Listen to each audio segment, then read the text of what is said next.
જિલ્લા પંચાયતના સદસ્ય દ્વારા વડોદરા જિલ્લા કલેક્ટરને મુજપુર ગંભીરા બ્રિજ વૈકલ્પિક માર્ગ બનાવવા બાબત આવેદનપત્ર આપી રજૂઆત કરવામાં આવી હતી।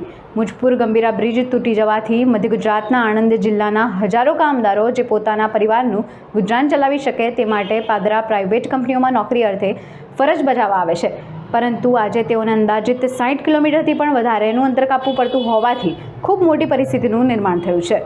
વધુમાં એજ્યુકેશન હબ ગણાતું આણંદ મુકામે અભ્યાસ અર્થે પાદરા તથા જંબુસર તાલુકાના હજારો વિદ્યાર્થીઓને ખૂબ જ ગંભીર પરિસ્થિતિનો સામનો કરવો પડે છે, તેમજ તેઓના અભ્યાસ પર અસર પડે તેવી પરિસ્થિતિનું નિર્માણ થયું છે।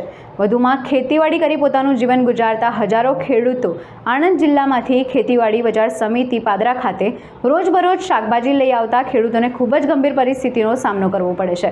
ધંધાકીય દુકાનદારો તેમજ હોટલો ચલાવી પોતાના પરિવારના ગુજરાન કરતા નાના ધંધાદારીઓને પોતાના ધંધા બંધ કરવા પડે તેવી પરિસ્થિતિ સર્જાઈ છે, જેના સંદર્ભમાં સરકાર દ્વારા કોઈપણ જાતનો વિલંબ કર્યા સિવાય સમયમર્યાદા તાત્કાલિક ધોરણે વૈકલ્પિક માર્ગ બનાવવા સંબંધિત તમામ ડિપાર્ટમેન્ટ સાથે સંકલન કરી વૈકલ્પિક માર્ગ બને તેવી અપીલ જિલ્લા પંચાયત સદસ્ય દ્વારા વડોદરા જિલ્લા કલેક્ટરને આવેદન આપીને કરવામાં આવી હતી।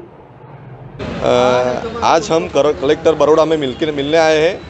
हमारी मांगनी है प्रशासन से कि ये मुजपुर गंभीरा जो ब्रिज कोलैप्स हुआ है, इसके अनुसंधान में सरकार प्रशासन द्वारा वैकल्पिक मार्ग बनाने की हमारी मांगनी है। सरकार को हमने 2 दिन देने वाले हैं। गुरुवार को हल्ला बोल या जन आंदोलन जन समर्थन करेंगे। ले सीधी मांगनी हमारी है कि कलेक्टर द्वारा वैकल्पिक मार्ग कैसे बनाए इसका जाँच की जाए और वैली तक समय मर्यादा को बात करके समय मर्यादा को अधीन ये ब्रिज को पूरी तरह से कोलैप्स हुआ है उसको वैकल्पिक मार्ग कैसे बनाए ऐसी हमारी मांगनी है बनाई सके।